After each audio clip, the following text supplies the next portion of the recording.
언약의 복음 5번째 시간입니다. 아브라함 언약, 모든 시작은 하나님께 있다라는 제목으로 하나님 말씀 증거하겠습니다. 우리 언약을 관점으로 창세기부터 요한계시록까지 언약이 어떻게 성취되어 가는가, 언약의 렌즈로 성경을 살펴보고 있습니다. 우리 5번째인데 구속 언약 살펴봤죠. 그리고 행위 언약 살펴보고 은혜 언약이 무엇인지 살펴보았습니다. 창세기 3장 15절부터 은혜가 계속 지속되는 것이다. 그리고 지난주에 노아 언약 살펴보았죠. 하나님께서 이 세계를 멸망시키지 않으실 것이다. 홍수로 다시는 심판하지 않겠다. 무조건 비구속적 언약이다 말씀을 드렸어요. 우리 인생에 하나님께서 하시고자 하는 일들이 다 맞춰질 때까지 이 세계는 절대 멸망하지 않는다. 그 세팅 속에서 이제 그 지금 은혜 언약 안에 있는 세부적인 언약을 보는 건데, 노아 언약은 큰 무대의 세팅이었어요. 우리의 인생에 신자와 불신자가 공존하게 하시면서 그런 무대 속에서 우리의 인생을 하나님이 하실 일이 맞춰지기 전까지 이 땅은 기후변화로 멸망하는 게 아니다. 하나님이 끝까지 자기 하실 일 동안 이 지구를 지켜가실 것이다. 인간 세계를 지켜가실 것이다. 그 세팅 속에 그러면 이 신자들을 통해서 자신의 구속의 역사, 자신의 영광을 어떻게 드러내시는가, 그 시작을 보여주는데, 그 시작을 보여주는 언약이 아브라함의 언약이 된다는 것입니다. 다 은혜예요. 노아 언약도 은혜고 아브라함의 언약도 은혜의 언약인데, 이 아브라함의 삶을 통해서 하나님이 어떻게 우리에게 은혜를 베푸시는지, 그 언약의 약속이 무엇인지 살피는 시간 갖도록 하겠습니다. 첫째로 살필 것은 아브라함 언약의 핵심입니다. 아브라함의 언약의 이 약속하신 약속은 두 가지가 있는데, 후손에 대한 약속, 땅에 대한 약속, 이 두 가지입니다. 너를 통하여서 별과 같이 너의 후손이 많게 하겠다. 자녀, 후손에 대한 약속이 하나 있고, 또 한 가지는 땅, 너희들이 내가 약속한 땅까지 들어가게 하겠다. 후손과 땅에 대한 약속을 주십니다. 아브라함의 언약이 길게 이렇게 펼쳐져 있는데 17장 4절 한번 보십시오. 보라, 내 언약이 너와 함께 있으니 너는 여러 민족의 아버지가 될지라. 이게 후손에 대한 언약이죠. 이제 후로는 내 이름을 아브라함이라 하지 않고 아브라함이라 하리니 이는 내가 너를 여러 민족의 아버지가 되게 함이니라. 내가 너로 심히 번성하게 하리니 내가 내게서 민족들이 나게 하며 왕들이 내게로부터 나오리라. 내가 내 언약을 나와 너 및 내 대대 후손 사이에 세워서 영원한 언약을 삼고 너와 내 후손의 하나님이 되리라. 분명히 너는 후손을 얻게 될 거야. 후손의 언약이고, 또 한 가지는 땅입니다. 8절 보시면 내가 너와 내 후손에게 내가 거류하는 이 땅 곧 가나안 온 땅을 주어 영원한 기업이 되게 하고 나는 그들의 하나님이 되리라. 이 아브라함의 언약의 실행의 특징이 무엇이냐, 그걸 알아야 되는데, 지금 아브라함이 뭘 한 게 없다는 것입니다. 그러니까 노아 언약의 시작은 뭐였어요? 노아 언약도 기본적인 세팅이 무엇이었습니까? 하나님께서 이 지구를 그렇게 지키시겠다, 심판하지 않겠다. 하나님의 약속이 먼저였습니다. 근데 그 무대 안에서 개인의 인생의 시작도 은혜라는 거예요. 내 인생의 개인적인 구체적인 삶의 시작, 삶을 살아나가는 것의 구체적인 모든 요소 속에서도 우리의 인생은 은혜 언약 안에 있는데, 그 은혜가 어떻게 펼쳐져냐? 하나님이 먼저 시작하시는 방식으로. 오늘 하나님 뭐라 그래요? 자손 줄게. 누가 시작하는 거예요? 하나님이. 땅 줄게. 누가 시작하는 거예요? 하나님이.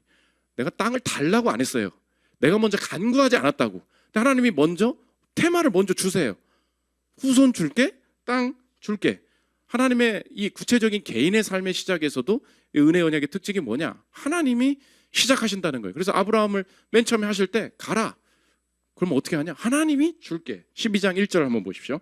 여호와께서 아브라함에게 이르시되 너는 너의 고향과 친척과 아버지의 집을 떠나 내가 내게 보여줄 땅으로 가라. 내가 너로 큰 민족을 이루고 내게 복을 주어 내 이름을 창대하게 하리니 너는 복이 될지라. 2절 보면 내가 너로, 꼭 이거예요. 내가 너로, 내가 너에게 뭘 하겠다. 내가 너에게 뭘 하겠다.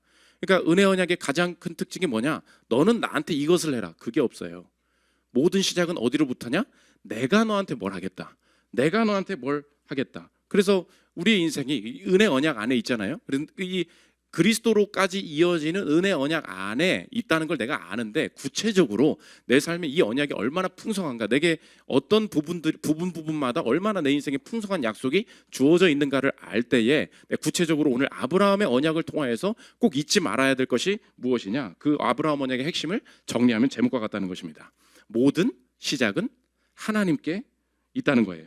내가 지금 방황하고 있다고 생각하시는 분이 많이 있을 것입니다. 내가 뭐 직장도 다니지만, 혹은 직장도 아직 구하지 못했고, 뭐 이 직장을 계속 다니는 게 맞나라는 생각이 들고 도대체 자녀를 어떻게 양육해야 될지 모르겠다. 뭐 그런 생각도 많이 들고 그러니까 우리가 주제를 가지고 하나님 앞에 나옵니다. 하나님, 요 길이 있고 요 길이 있는데 이를 어떻게 해야 될지 모르겠습니다. 이렇게 이야기를 한단 말이에요. 그러니까 어떤 주제들을 가지고 주님 앞에 나오는데 오늘 예배를 다시 정의해야 됩니다.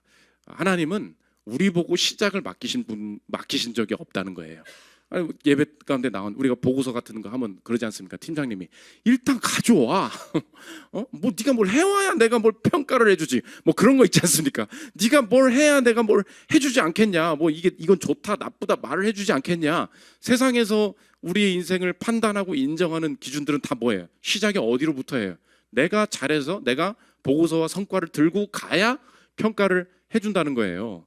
그래야 세상이 알아주지. 근데 오늘 마음속에 위로로 충만해져야 될 게 뭐냐? 오늘 하나님은 우리에게 주시는 확신이 그거예요. 시작을 내게 맡기신 적이 없대요. 시작은 내 거야. 그러니까 오늘 예배를 나왔잖아요. 멍 때리고 있죠 지금. 머리가 비어있잖아 내가. 그게 맞다는 거예요. 그러니까 머리가 비어있다 보니까 예배 때도 내가 마음이 힘든 거야. 왜냐하면 뭘 해야 될지도 모르겠거든. 특히 이제 백수 생활이 길어지면 아시죠? 정신병이 와. 그리고 이제 회사가 너무 힘들어지면 이제 정신병이 와. 이러다 죽겠다. 뭐 도대체 내가 지금 뭔 짓을 하고 있는지도 모르겠다라는 생각이 들 때가 있어요. 그럼 스스로 자책하게 되는 게 뭡니까? 내가 정신 차려야 되는데. 그렇잖아요. 내가 멘탈 잡아야 되는데. 어떻게 남들 여기서 백수 때 여기서 잘해야 하나님 앞에 그리고 또 세상에서 내가 뭔가 좀 역할을 하는 건데 지금 그 멘탈도 아니잖아요. 근데 주님이 주시는 아브라함 언약의 위로는 뭐냐?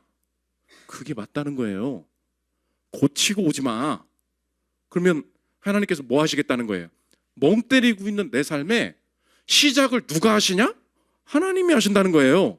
예배 가운데 그냥 가만히 멍 때리고 앉아 있어. 뭐라고 하는지도 모르겠어. 신기해요.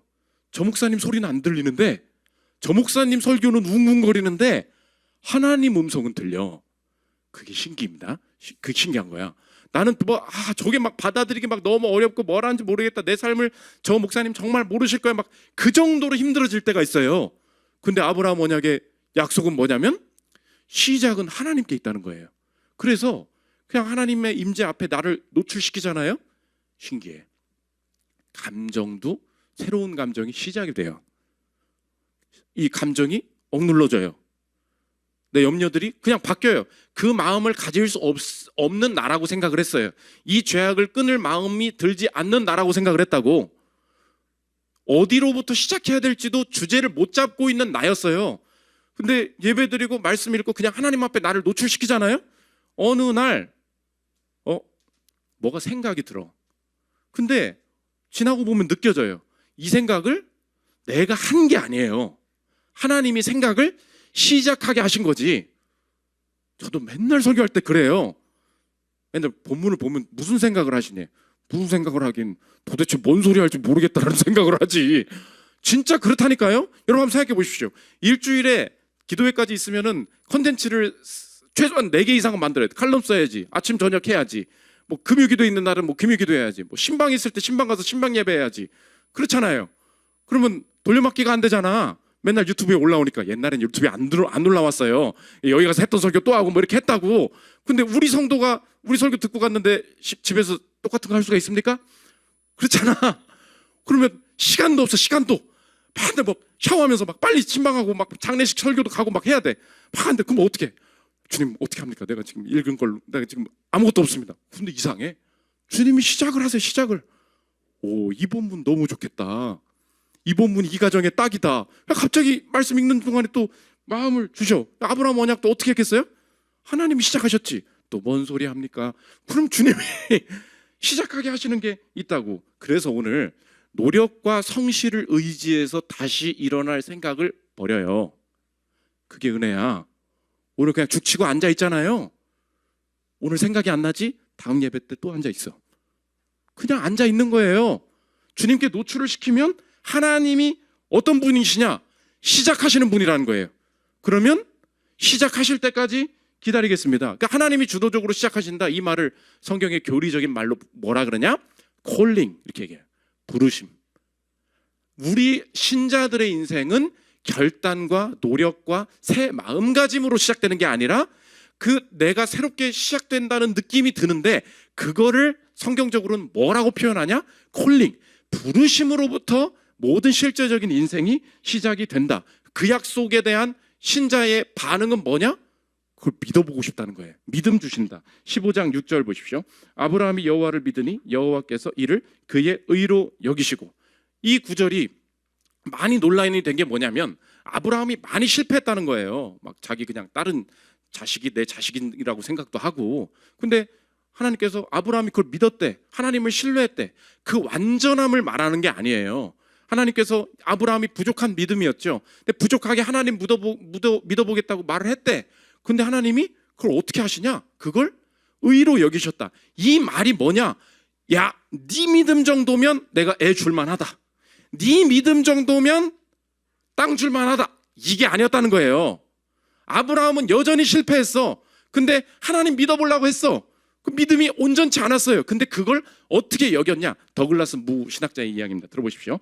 창세기 15장 6절과 똑같은 문법 구조가 쓰인 다른 구절들을 비교해 보면 이런 결론이 나온다. 아브라함의 믿음을 의로 여기셨다는 말은 본래 그의 것이 아닌 의를 그에게 전가하셨다는 뜻이다. 이거라는 거예요. 본래 본인의 자격이 없는 거를 본인 자격 있는 걸로 주셨다. 그게 의로 여기셨다라는 뜻이라고요. 그리스도께서 온전히 순종한 의가 장차 오실 그리스도께서 하실 그 의가 지금 아브라함이 자기 힘으로 믿어보려는 것, 자기 힘, 자기 노력 때문에 인정을 받았다는 말이 아니라 그 의를 나에게 전가시켜 주셨다. 이게 부르심의 시작이에요. 그래서 여러분 준비되어 있지 않죠? 미래를 감당할 능력이 없죠? 이렇게 해보세요, 저렇게 해보세요가 아니라고. 예배 시간에 해야 될 일은 뭐냐? 당신은 시작할 수 없습니다. 당신은 시작할 수 없습니다. 당신은 사업을 시작할 수 없습니다. 이 커리어의 변화를 시작할 수 없습니다.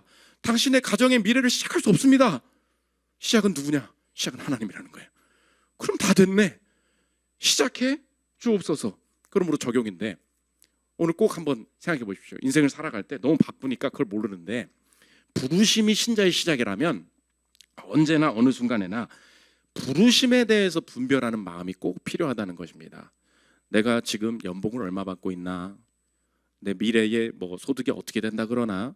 이 직장이 지금 저 회장님이 바뀌면 어떻게 될까? 이 자녀가 이 학교 가면 어떻게 되는 건가? 자꾸 이 생각에 집중을 한다고요. 근데 오늘 내 이동이나 내 미래의 결정에 꼭 추가해서 물어봐야 될 게 뭐냐? 부르심에 대해서 분별하는 마음. 부르신 게 맞나? 그게 없으면 계속 흔들릴 거예요. 지금 이 교회를 등록을 해야 될지 말아야 될지 지금 고민 끝까지 하고 있는 분들 계시죠? 3달 동안 등록 안 하고 다 알고 있어. 그렇지만 너도 쉬시 나도 쉬시 그냥 계속 가는 사람 뭐가 없는지 알아요? 부르심의 확신이 없는 거야. 그거를 붙잡는다고 안 된다고. 내가 자리에서 일어나십시오. 당신은 사랑받기 이거 한다고 정착이 안 돼요. 가라고 그냥 가. 근데 가라고 해도 앉는 사람도 있어요. 그 차이가 뭐냐? 부르심이에요. 부르심. 여기 환경은 너무 안 좋아. 근데 부르신 게 맞는 것 같다. 언제나 이 회사에 대해서 다시 생각해 보십시오. 아주 그냥 진짜 싫죠? 이 회사. 뭐가 사라진 거냐? 부르심에 대한 확신. 이거 한번 지켜보십시오. 자녀가 아주 그냥 꼴보기 싫죠? 다시 생각해야 돼. 부르심에 대한 확신. 두 번째, 아브라함 언약의 적용입니다. 핵심은 후손과 땅 주신다. 그리고 시작이 하나님께 있다는 게 핵심이었어요. 근데 그럼 구체적으로 적용을 어떻게 해야 되느냐? 두 가지인데 실력, 실패 이 두 가지입니다. 첫째로 부르심으로부터 신자는 시작하기 때문에 언제나 실력은 성취의 조건이 아니라는 것입니다. 명심하십시오. 부르심은 그 사람의 됨됨이나 실력을 조건으로 요구한 적이 전혀 없어요. 부르심은 실력과 관계가 없기 때문입니다. 목사가 맨날 느끼는 게 뭐냐? 어떤 목사님 설교가 너무 좋대. 그래서 뭐 들어봐. 그럼 실제적으로 배우려고 들어보잖아요. 그러면 별게 없는 목사님이 있을 때가 많아요. 근데 성도들이 막 다 변해. 그 뭐예요? 가끔 나는 그 한계에 느낄 때가 있어. 이렇게 열심히 해도 이렇게 뭐 이렇게 누구랑 비교를 해보고 나도 참고해보려고 볼 때가 이 본문을 어떻게 했나. 내가 분명히 더 열심히 한 것 같거든. 근데 변화는 저기서 많이 일어난다. 그런 게 느낄 때가 있어요. 그럼 느끼는 뭐야? 이거 실력이 아니에요. 누가 하시는 거예요? 하나님이 그 사람들을 변화시키라고 부른 거야. 부르심에 대해서 핑계를 댈 수가 없어요. 실력으로 되지 않는 부분들이 있다고. 그래서 오늘 엄마들 계시죠? 엄마들이 맨날 2층 가면 지금 힘들어하는 게 그거거든. 저는 자격이 없어요, 목사님. 맨날 화를 내고 우리 집에 어떤 여자분도 맨날 그래요. 나 미치게 내 자신한테 화가 난대. 내가 이렇게 화를 내고 애들한테 이렇게 한 거에 대해서 매가 힘들대. 그런데 실제 그 통계가 과학 조사 결과가 있더라고. 엄마들이 힘들어하잖아요. 근데 그 엄마 밑에서 자란 애들이 있죠. 안티프레질, 깨지지 않는 마음이 생긴대. 그러니까 부모는 완벽해야 된다고 우리가 착각하잖아요. 근데 부모의 불완전함이 있어요. 근데 그 불완전함이 굉장히 긍정적인 역할을 한대. 그 밑에서 자란, 너무 심하면 안 됩니다.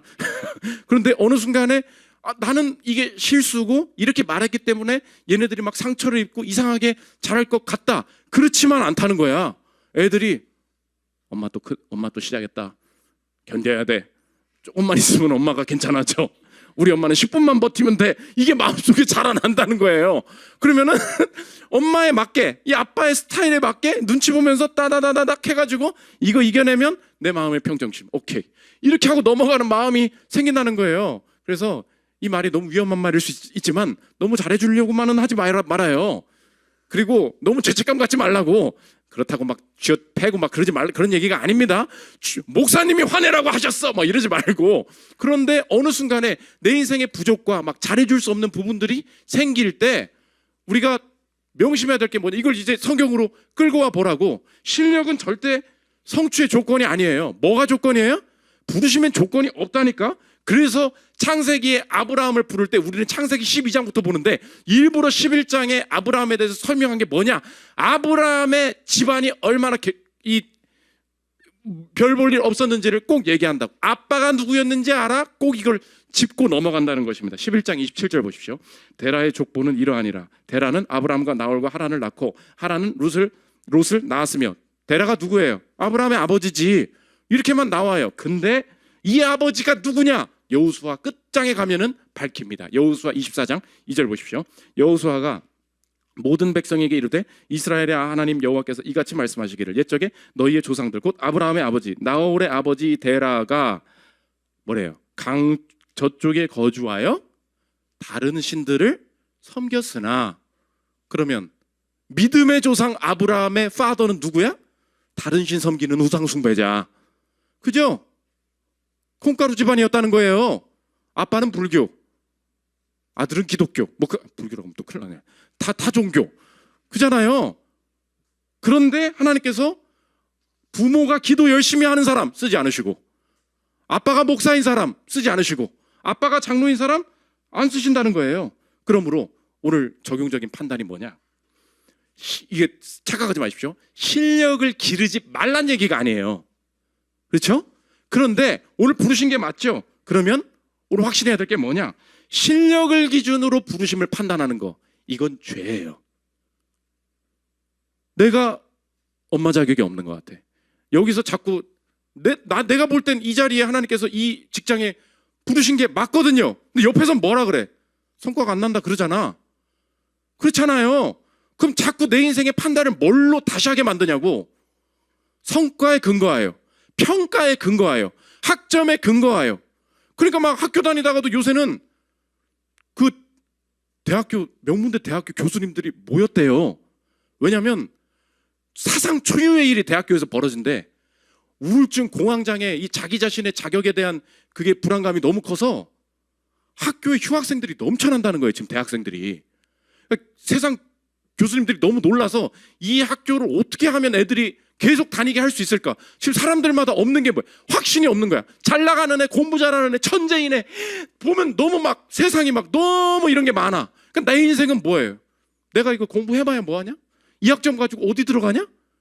다 세상이 사라진 게 뭐예요? 부르심이 사라졌다. 실력을 기준으로 부르심 판단하지 마십시오. 아무리 뭐라 그래도 잘릴 때까지 가만히 붙들고 있어. 아시겠죠? 그거에 자꾸 흔들리면 안 돼. 부모 막 자격이 없는 것 같다. 내 회사 다닐 자격이 없는 것 같다. 부르심만 확신하면 주님이 절대 그거 안 잘리게 하세요. 걱정하지 말고 다니라고. 두 번째, 실패하지 않는다는 것입니다. 유효하다. 하나님의 부르심은 유효하다. 하나님이 부르셨는데 실패처럼 보이는 기간을 언제나 통과하게 하신다는 것입니다. 너 자손이 많아질 거야. 근데 400년 동안 이방 민족이 널 괴롭힐 거야. 부르심이 완성되기 전의 기간에는 부르심이 실패했다, 부르심이 망했다라는 기간이 언제나 같이 온다는 것입니다.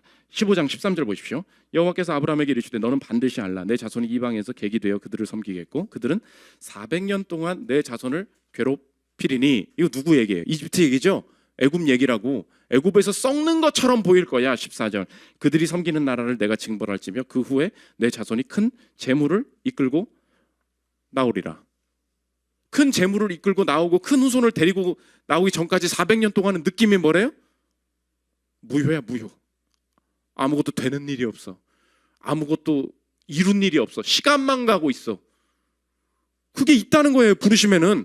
이건 지금 낭비야. 이러면 시간을 놓쳐. 이러면 남은 시간이 충분치 않아. 우리가 지금 인생에 대해서 생각하는 게 그거잖아요. 근데 부르심은 그런 방식으로 되는 게 아니라 실패처럼 보이는 기간을 통과하게 하신다. 자손을 준다더니 99세, 100세까지 안 주니까 하나님이 뭐라고 또 약속을 계속 리마인드를 해줘도 이제 아브라함이 지쳐서 뭐라고 합니다. 15장 1절 보십시오. 이후에 여호와의 말씀이 환상 중에 아브라함에게 임하여 이르시되 아브라함아 두려워하지 말라. 나는 내 방패요 지극히 큰 상급이니라. 아브라함이 이르되 주 여호와여. 그러니까 이거 지금 시니컬한 거죠. 무엇을 내게 주시려 하나이까. 나는 자식이 없사오니 나의 상속자는 이 다메섹 사람 엘리에셀이니라. 이게 하나님 제가 방법을 알려드릴게요. 이렇게나 해달라고.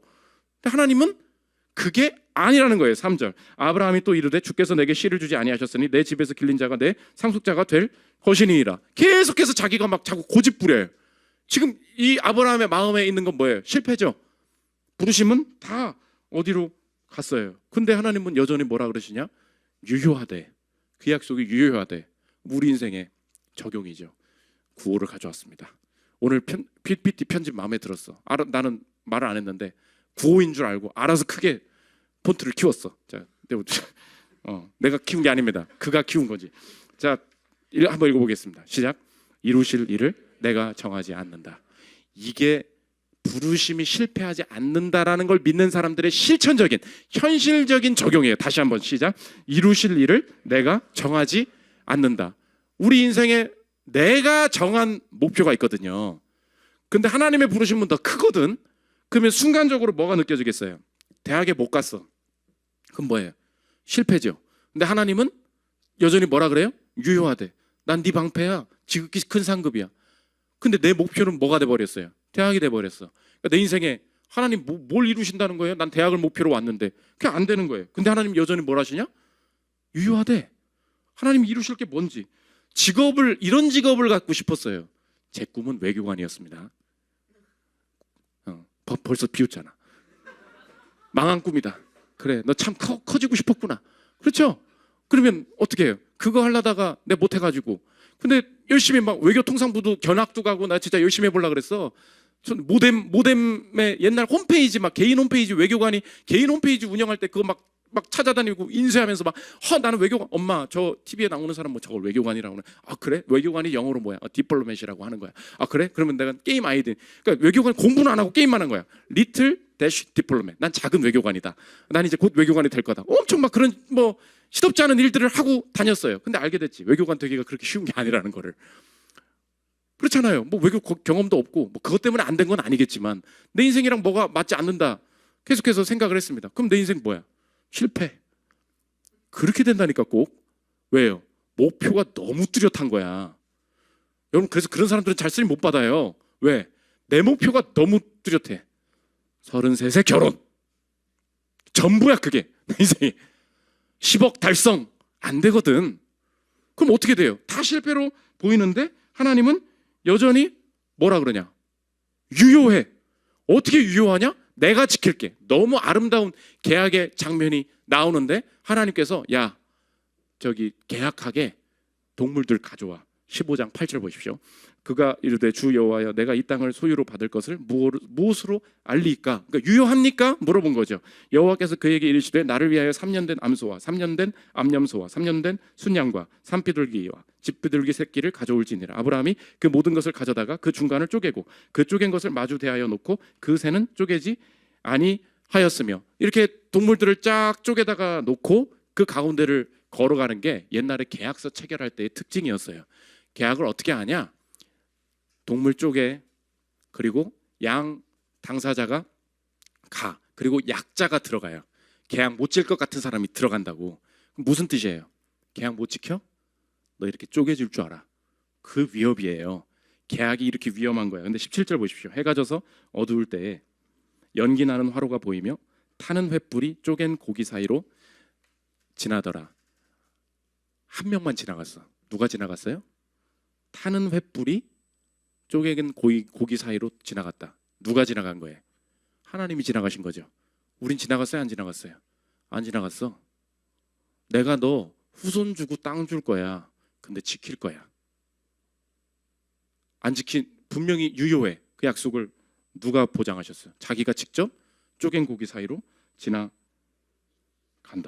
하나님이 책임지신다. 그 뜻이죠. 하나님이 이거 절대 실패하지 않는다. 그러므로 현실적으로 여러분 내 첫 번째 목표가 실패했죠.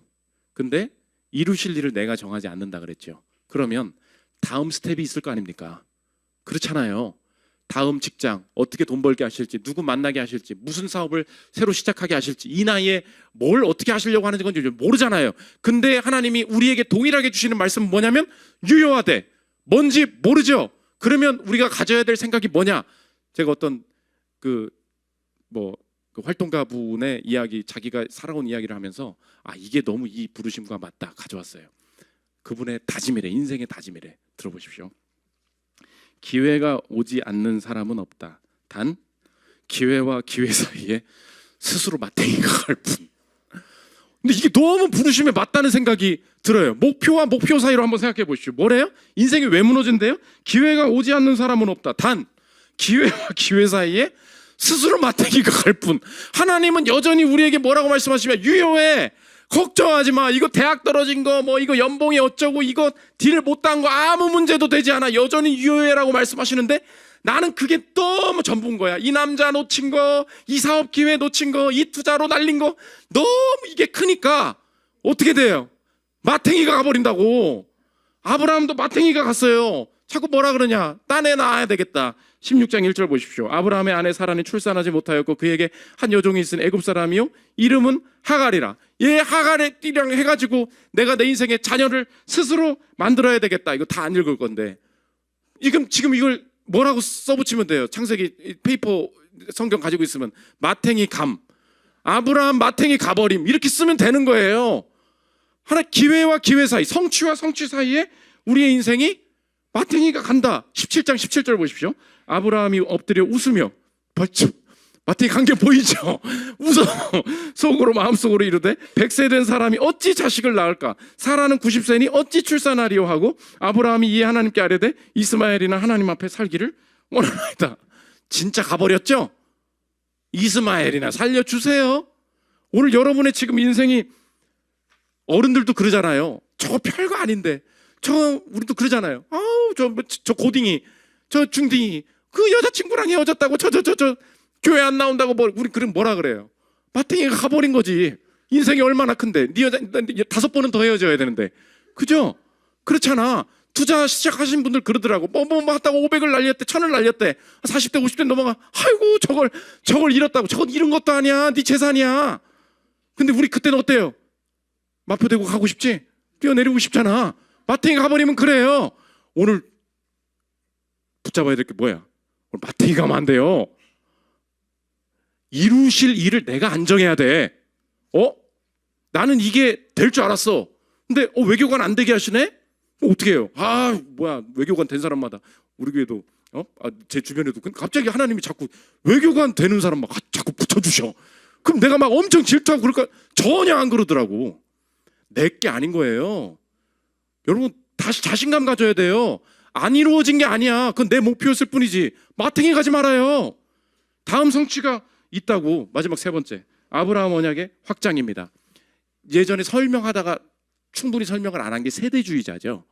세대주의자들은 그래서 이 언약은 The Covenant는 Covenant, Covenant는 The Covenant, 언약은 다 하나다. 부분적으로 성취하면서 그 은혜의 언약이 풍성하게 한 곳을 향해 간다. 전체가 하나다라는 걸 모르기 때문에 세대주의자들은 어떻게 말하냐면 마지막에 이스라엘의 자손이 생긴다 이렇게 하는 거예요. 이스라엘의 자손이 생긴다. 아브라함의 자손이 생긴다. 그럼 누구예요? 이스라엘 국가 사람들 이렇게 봐버리는 거야. 그러니까 세대주의자들은 절대 이 성경을 전체적으로 이해를 못하는 거예요. 그러니까 마지막에 이스라엘이 돌아온다. 그럼 어떻게 보는 거예요? 그 나라 이스라엘이 돌아온다는 거예요. 그렇게 봐버리니까 딴 데는 별로 관심이 없어. 그래서 이스라엘만 엄청 높이는 거야. 이해가 되시겠죠? 근데 성경은 뭐라 그러냐면 이스라엘, 유대인들도 돌아오는 게 맞대. 그런데 성경은 이스라엘을 정의할 때, 아브라함의 자손을 정의할 때 뭐라 그러냐? 새 이스라엘이라고. 그럼 새 이스라엘의 자손, 아브라함의 자손은 누구예요? 우리라고. 그래서 이 이스라엘을 아브라함의 자손을 확장시켜 가는 것이 이 오늘 성경의 약속의 끝이라는 것입니다. 갈라디아서 3장 9절 보십시오. 그러므로 믿음으로 말미암은 자는 믿음이 있는 아브라함과 함께 복을 받느니라. 예수님의 이 예수 믿는 자를 뭐라고 표현하냐? 3장 29절 잘 보십시오. 너희가 그리스도의 것이면, 이거 예수 믿는 사람 얘기죠. 근데 예수 믿는 사람을 뭐라 그래요? 곧 아브라함의 자손이라는 거예요. 세대주의자들은 절대 이거 이해를 못하는 거지. 아브라함은 아브라함이야, 이스라엘은 이스라엘이야, 이렇게 문자적으로 그냥 그걸 그대로 받아들이니까 약속이 뚝뚝뚝뚝 떨어져 있는 거예요. 근데 오늘 성경은 이 아브라함으로부터 시작된 걸 어디까지 끌고 가요? 그리스도 안에 있는 자들이 아브라함의 자손이다. 왜냐하면 아브라함 한 사람으로부터 복이 될 것은 상징이고 시작이었고, 이것을 우리에게도 적용되게 어떤 한 사람으로부터 그 후손이 복을 얻게 될 것이다. 그 한 사람이 누구냐? 갈라디아 3장 16절에서 분명히 이렇게 얘기합니다. 들어보십시오. 이 약속들은 아브라함과 그 자손에게 말씀하신 것인데 여럿을 가리켜 그 자손들이라 하지 아니하시고 뭐라 그러냐? 오직 한 사람을 가리켜 내 자손이라 하셨으니 곧 그리스도라. 누구의 자손이래요? 한 사람은 누구래요? 아브라함으로부터 그 실체들이 조금씩 성취되어 갔지. 이 후손이 어디까지 되느냐? 그리스도로부터 시작된, 그리스도로부터 나온 후손들이 이 복을 받는 자들이 될 것이다. 그러면 이제 우리가 다 적용되는 거죠. 하나님께서 주신 약속이 뭐였어요? 후손 줄게, 땅 줄게. 목사님, 제가 지금 전세라니까, 지금 월세라니까요. 그게 안 되는 거 아니에요. 그 땅이 도대체 뭐냐? 원래 아브라함이 땅 준다는 게 이루어졌었어요. 여호수아 21장 43절 보십시오. 여호와께서 이스라엘의 조상들에게 맹세하사 주리라 하신 온 땅을 이와 같이 이스라엘에게 다 주셨으므로 그들이 그것을 차지하여 거기에 거주하였으니, 후손 준다, 땅 준다, 이루어졌죠? 끝. 아브라함은 옛날 언약, 그게 아니라는 거예요. 우리에게도 땅 주신다. 히브리서 11장 16절 보십시오. 그들이 이제는 더 나은 본향을 사모하니 곧 하늘에 있는 것이라. 이러므로 하나님이 그들의 하나님이라 일컬음 받으심을 부끄러워하지 아니하시고 그들을 위하여 뭐래요? 한 성을 예비하셨느니라. 우리가 아브라함의 후손, 예수 그리스도의 자녀로서 내가 그의 자녀가 됨, 그 신자들을 하나님께서 불러 모으심, 이 약속이 오늘 성취되었기에 내가 오늘 이 자리에 있음을 믿으십니까? 맞아요. 그리고 동일하게 하나님께서 내가 갈 내 본향의 땅 한 성을 예비해 놓으셨음도 믿으십니까? 그러면 실망하지 말라고. 에이, 목사님, 천국의 땅이 있는 거였네, 내가 지금 아파트가 없네, 이렇게 하면 안 되고, 오늘도 이 약속 안에서 볼 수 있겠습니다. 하나님 이루실 일이 뭔지 내가 정하지만 않는다면 하나님께서 모든 내 인생의 여정을 통과하게 하실 때 하나님께서 그 자손으로서 내가 누리게 하실 것, 그 자손으로서 내가 이 땅에서 누리고자 하나님께서 예비하신 모든 것도 나의 실력과 실패와 아버지가 누구냐와 제 자산이 얼마가 있었느냐와 전혀 상관없이 여전히 오늘도 유효할 줄 믿습니다. 이것이 아브라함의 언약, 시작하시는 하나님을 믿는 그리스도인들의 풍성함이 된다는 것입니다. 오늘 내가 시작할 능력이 없어도 돼요. 그 자유함 속에 거하십시오. 뭘 할지 모르겠죠? 그냥 주님을 높여요. 뭘 할지 모르겠죠? 그냥 주님 앞에 나를 노출시키십시오. 하나님 시작할 힘도 없습니다. 어디서부터 생각해야 될지도 모르겠습니다. 어떻게 정리를 해야 할지도 모르겠습니다. 날 노출시켜요. 하나님 시작해 주십시오. 부르심 따라서 열매 거두는 저를 되시기를 기도합니다. 우리 찬양하고 기도하는 시간 갖도록 하겠습니다.